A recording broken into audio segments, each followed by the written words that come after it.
Welcome back to Movies TV Mad. Of course, you can follow me on Twitter at Movies TV Mad. And welcome to Monday's edition of the Doctor Who Daily.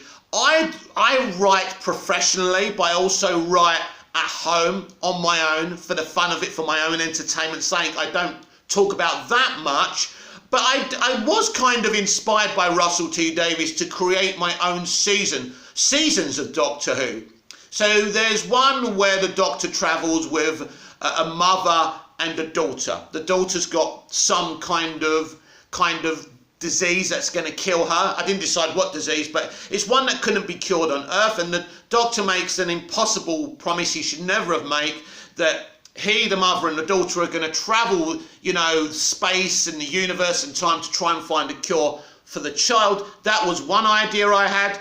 And then there was one where the Doctor travels with a companion that hates him because he blames the Doctor for the death of his or her family. And then what happens is this companion makes a deal with the Daleks, the Master, the Cybermen, all the Doctor's enemies, and they trap the Doctor in the Genesis Ark.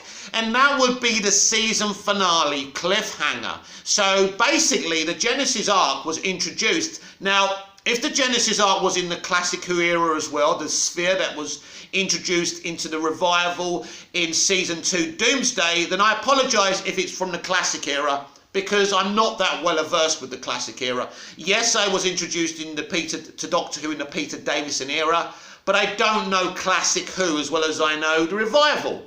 And I'm a little bit embarrassed about that as a YouTuber talking about Doctor Who every single day. But I love Doctor Who, what can I tell you? I don't know everything. I'm not immersed in the whole history, which I wish I was. If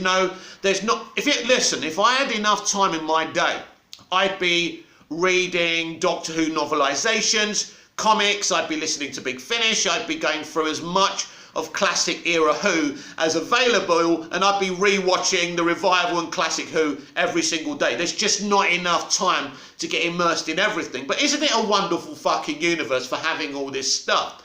Anyway, and so the concept of the sphere and the Genesis Ark is, when you look at it, it's nothing. It doesn't react. It's nothing. It's nothingness, and it makes you feel depressed. It's a bit like when you talk to someone without an opinion, in a way. So if Russell did come up with this concept, he's a genius. It just shows how clever he is. Anyway, so what happens in Doomsday is that the Daleks are actually hiding in the sphere in the Genesis Ark, because basically it's Time Lord technology. It's bigger on the inside. It's infinite inside, and they can house as many Daleks as they want, and that's how they come and attack Earth in Doomsday. So that's where I got this idea of having this in this season, where the Doctor travels with someone who hates him, and then this character makes this deal with the devil in a way, and they trap the Doctor in the Genesis Ark. So all through the closed season, the Doctor's going to be trapped in the Genesis Ark. The Doctor's going to go fucking insane. This is my story, by the way. This is not something that's happening or I've heard about from my sources. This is something I come up with years ago when the RTD era was actually active. So in the closed season, the Doctor is trapped in the sphere, in the Genesis Ark, and it's something that can travel outside of the universe, a bit like what we've been seeing with Doctor Who Flux. Interesting, right? Maybe some of the concept of Doctor Who Flux was forced upon Chris Chibnall from Russell T Davies, because maybe he's trying to create a reboot and do something a bit multiverse or Elseworld. We'll have to wait and see if that's true. Anyway, so all through the closed season, because don't forget, in the old days, in the RTD era, we had 13 episodes in one season, little break, Christmas special, break until March or April, then Doctor Who was back. So basically, that's interesting though, isn't it? How would you have a Christmas special? This is the problem with it, isn't it? How would you have a Christmas special if you ended the season like that? And it would be somewhat problematic, because the Christmas specials have got to be feel good. I suppose what you could do is not do it at the end of the series and do it at the end of the Christmas special, but then you take away that brilliant feel good Doctor Who vibe at Christmas, on Christmas Day, that RTD always like to do.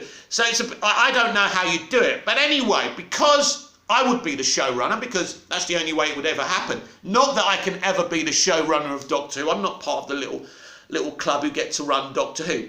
Mick, you're only jealous. Yes, I am. I'm obsessed with Doctor Who. I'm obsessed with modern day Doctor Who as well, and I'd love to run it and be involved in it. Never going to happen anyway. And so the Doctor's been trapped in the sphere in the Genesis arc all through the closed season. So we get to the next season.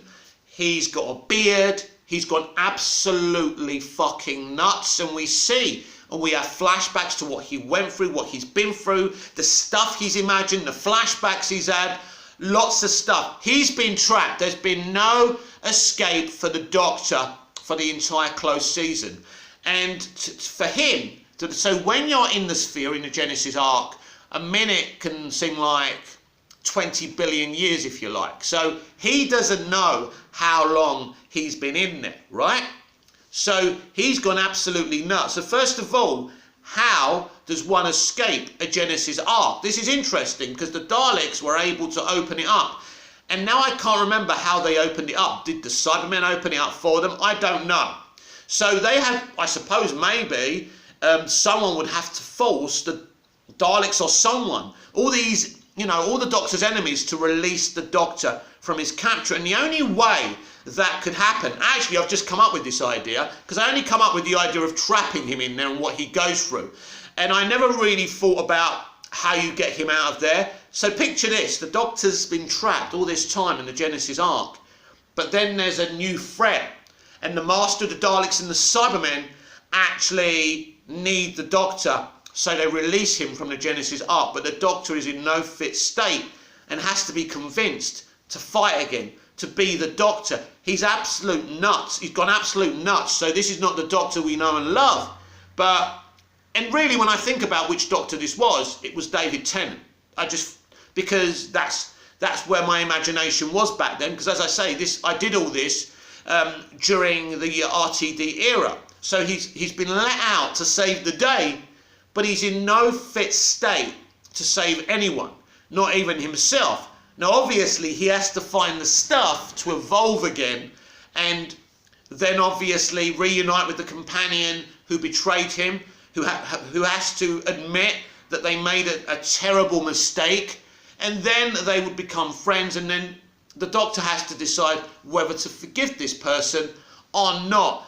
And that's the kind of storytelling I like. I think one of my problems is with Doctor Who companions in the revival, even though they do have some deep contextual storytelling to them, I like the idea of the Doctor travelling with someone who doesn't particularly like him that much. I find that interesting. I like the idea of the Doctor travelling with a mother and a child who's dying, and the Doctor's made this impossible promise. Do you understand? And in a way, you can connect both things. These can be the same things, right? Maybe the child dies, and then the mother hates the Doctor but carries on travelling with the Doctor, and then she teams up with the Doctor's enemies to trap him in the Genesis arc. Then this kind of threat that comes, which means the Doctor has to be released from the Genesis arc. So that's the kind of storytelling I like to do.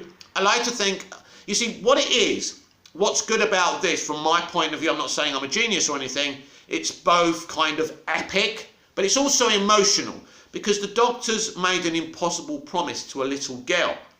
He wants to save her life, and this is actually within the Doctor's character. He does make promises a lot, or she or they make promises they can't keep, especially to humans. So it will be a very emotional arc throughout the season, the Doctor going around the universe and the galaxies trying to find a cure for this young girl while they have individual, independent adventures. That's the arc of the season. The mother, the little girl, and the dynamic with them and the Doctor. That's it. There's no timeless child. There's no bad wolf. It's literally this emotional element of the Doctor trying to save a little girl's life. That's it. And I think that's a beautiful arc in a different way, because yes, it can take some time, but it's not complicated. It's not mechanical. It's not robotic like Chibnall's Timeless Child arc, which refuses to give you anything, right? Until the very ending next year. But this is an emotional arc. It's just about a child that's dying, whose mother is desperate to save said child. That's it. They're travelling around with the doctor. They have some great moments. They learn some great lessons. They learn some darker lessons. And, you know, it's about letting go. And the doctor can't let go of this child. He's determined to save her life. And if he fails, then it's a broken promise. And that's how the mother ends up hating him and doing what she ends up doing to him. So I'm very interested in storytelling like that. This has been the DCEU Daily. I'm Mick, your host with the most. Just ask your girlfriends and your wives. Like, comment, share, subscribe, hit the notification bell so you never miss this perfection. And I'll see you again tomorrow with even more Doctor Who Daily. Until then, goodbye, au revoir, auf Wiedersehen.